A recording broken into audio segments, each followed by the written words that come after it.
Hi, I'm Penny, and today I'm talking about 5 key updates from my third cycle of chemotherapy.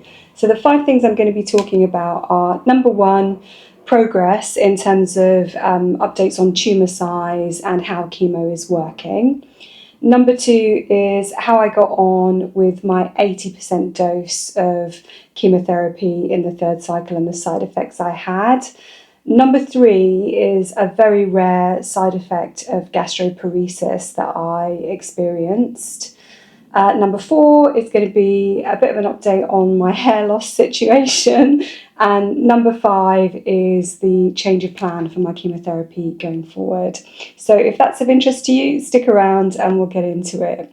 So starting off with number one, which is progress in terms of shrinkage and whether or not chemo is working. In the second week of my third cycle, I had some ultrasound scans just to check on the progress of the tumour, see how things are going. And I'm really pleased to say that the tumour has shrunk in size, and it's shrunk in size quite a lot. So I'll put the measurements up on screen so you can see what I mean. But basically, in 2 of the key measurement dimensions, it has almost halved, or is about half the size it was. So it was, I think, 32 by 20 by 22, and it's now 17 by 15 by 10, which is great. And my oncologist is really pleased with that in terms of progress. So that is really happy news for me. Chemotherapy is working. All of the sort of horrible side effects and the grimness of having to go through it are worth it because it's working. And I'm now sort of feeling much more hopeful about my treatment and how things are going to go for me going forward. That said, I did have a number of side effects this time around, so I'll just get into that and talk about that a little bit. So the second sort of area I'm going to cover is the dose reduction and how I got on with that. So my dose was reduced, my dose for both nab-paclitaxel and carboplatin were both reduced down to 80% of what should be the standard dose for someone of my height and weight. And I have to say, this time around, in spite of the next thing I'm going to talk about, I did feel like I recovered from chemotherapy much more quickly than last time. I had a lot of similar side effects as last time, had really heavy legs for a few days, lots of tiredness, some bloating, abdominal pain, some digestive issues. And it's normal sort of tiredness, fatigue, headaches, a bit of insomnia from the steroids, the sort of stuff that is quite common. But I did feel that after 7 to 10 days, those sorts of things abated. But that could have been because I was a bit distracted by a major side effect that I had, which is the next thing that I'm going to talk about.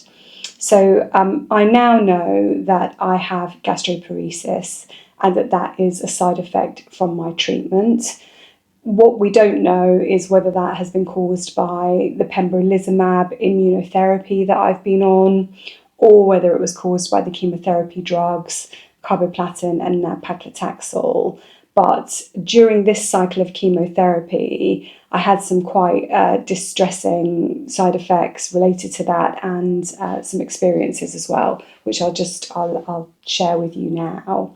So on the fourth day after chemotherapy, which for me was a Saturday, I experienced a lot of abdominal pain. Felt a bit like period pains. It was a lot of cramping, some shooting pains down the side of my lower abdomen, and a little bit of blood in my urine as well.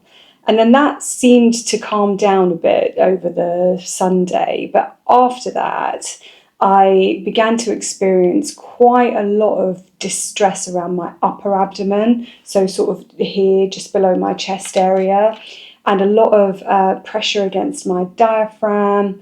I had a lot of bloating, a lot of burping and wind, and I didn't really know what was going on. So about a week after chemotherapy, I ended up back in hospital, the hospital where I'm having my chemotherapy, where the doctors there were quite concerned about what was going on, because they could see the distress that I was in and where it hurt and what was going on, but obviously they couldn't tell what was going on inside.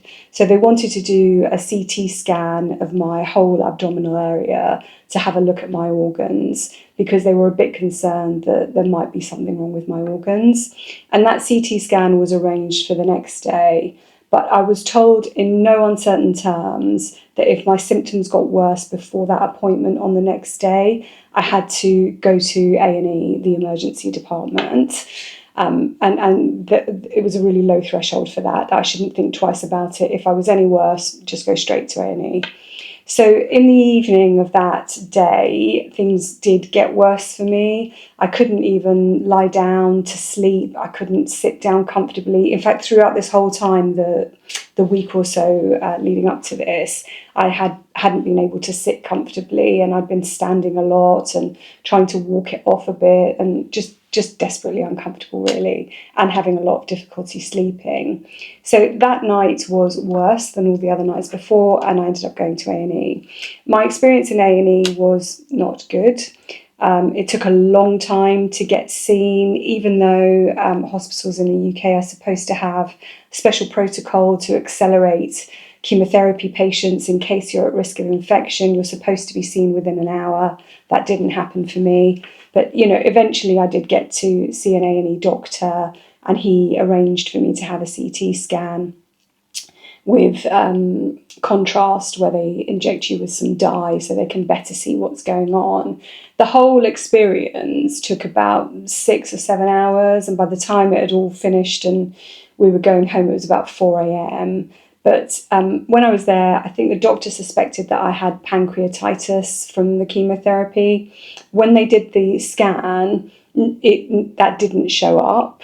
So he said most of my organs looked normal, but my kidneys were slightly swollen, which he didn't think was related to the symptoms I was experiencing.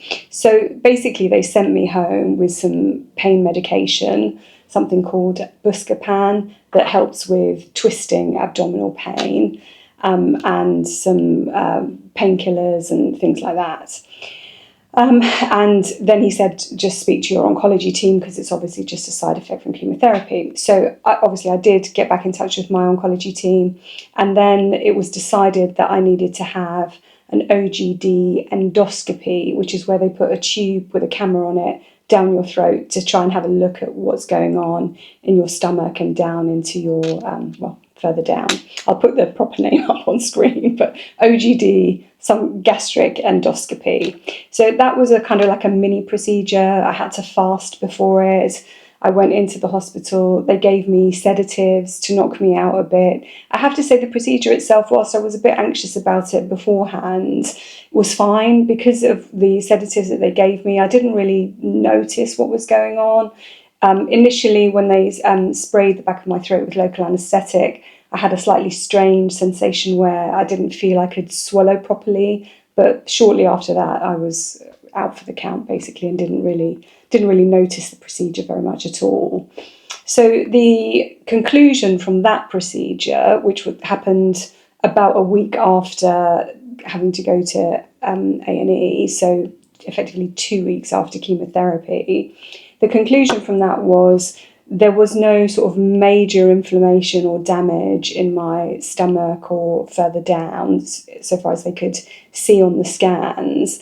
But they thought that what I had was gastroparesis, which is delayed stomach emptying. So that basically means I can only eat very small amounts.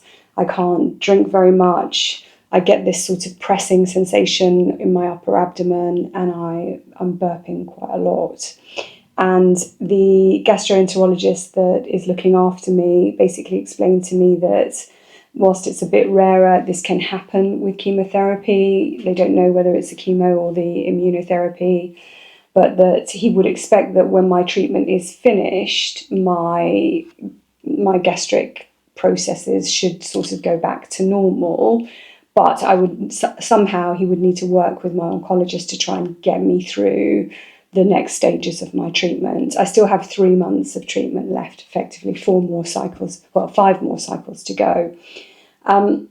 So that was obviously disappointing that they didn't sort of find something that was more easily resolvable, but I was pleased that they had identified what it was and that they were going to help me. So immediately he gave me some medication to help calm things down a bit, and the medication that he gave me was domperidone. But he did explain to me that I could only take that for a week, and after that they'd have to look at other options if I was still experiencing a lot of significant symptoms, and that somehow we would need to sort of juggle and manage this with my chemotherapy going forward in terms of the timing of flare-ups and when I can take this medication. So that I took that medication for about a week, and it really did help. It really did help improve things. I think also because I have drastically changed my diet. Sorry, I should have said during this time I've been on a bit of a liquid diet, a very low-fat, low-fibre diet. When I am eating solid foods, it's things that are easy for me to process. So I'm having things like mashed bananas, mashed potatoes, a little bit of avocado, soft carrots, mild fish like sea bass, a little bit of crab, and I'm also having some turkey mince and things like that, and a lot of soup, a lot of broth, a lot of soups. Anyway, so I think the combination of the eating, the smaller quantities, the medication has helped to calm things down now. And I am now about to restart chemotherapy and go into my 4th cycle. It has, by that point, it will have been a month since cycle 3. So 3 weeks after cycle 3, I should have had cycle 4. It was delayed by a week. And now I'll go on to talk about the change of plan for cycle 4 for me. So because of this complication with the gastroparesis and the amount of discomfort that I've been in, and just the difficulties that I've experienced, my oncologist has decided not to continue with the carboplatin and nab-paclitaxel for the 4th cycle. So we're just going to skip that, park that after 3 cycles, and we're moving on to the next chemotherapy, which is going to be the EC chemotherapy.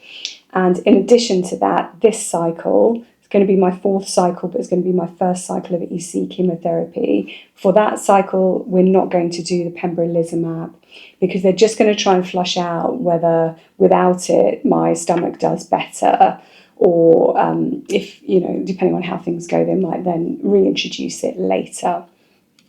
So we're going with EC, we're not having pembrolizumab for this 1 cycle, and then also in addition to that, my oncologist has agreed that for the EC, I can start off at an 80% dose, and that's because I've just had so many issues through the 3 cycles. So in cycle 1, I had an allergic reaction to paclitaxel. In cycle 2, I had really extreme fatigue and exhaustion that knocked me out for the best part of 3 weeks. And then in cycle 3, I've had this gastroparesis and multiple trips to hospital. So for this cycle 4, we're just doing just the chemotherapy and at 80%. And the hope is that I will do okay on that. And if I do, then next time around, they'll probably reintroduce the pembrolizumab. So there you have it, a bit ups and downs, but on the upside, tumour shrinking, which is fantastic. I'm so pleased about that, and gives me strength really to carry on and face the next part of the process. In sort of slightly less happy news, obviously I've still had some side effects. I've got this sort of major gastric problem that I think is going to probably endure for a while, because these things are complex and take time to resolve when you're still having treatment. We've got a plan for the next cycle of chemotherapy going forward.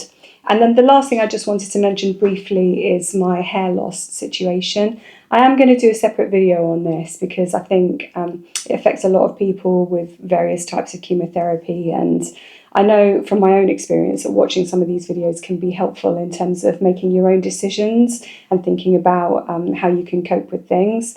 So for me, during cycle 2, I lost a lot of hair, and that persisted into the early stages of cycle 3. The shedding has calmed down now, but at the end of cycle 2, I decided to cut my hair short. I had a bit of a sort of short, choppy cut going on. That has thinned out a lot now, like on the top here, on the crown of my head, and on the sides where I sleep. My hair is extremely thin, and I have some, frankly, what I regard to be bald patches. But I am not yet at the stage where I want to do a buzz cut, because I'm using these little hats, which I just bought off Amazon, and I have ordered myself a wig, and I am learning to cope with having less hair, but I'm not quite at the stage yet where I want to go to the point where I have virtually no hair. It may come to that, but I'm just going slowly, seeing how it goes for me. And for the time being, at least, I'm okay. I'm reasonably comfortable like this, and the shedding has stopped. But I do know that the next chemo that I'm having, the EC chemo, is notorious for hair loss. So I suspect I will have another sort of huge shedding episode during the first or second cycles of that, and we'll just see how it goes. I'll keep you posted, and I will do that separate video with a lot more detail and close-ups and, you know, revealing everything. But I haven't made it yet. I will do shortly. So if you're interested in that, then look out for it. Anyway, that's it for today. Tomorrow I'm starting cycle 4. Wish me luck. Hopefully it will go well, and I'll see you in the next one. Thanks. Bye.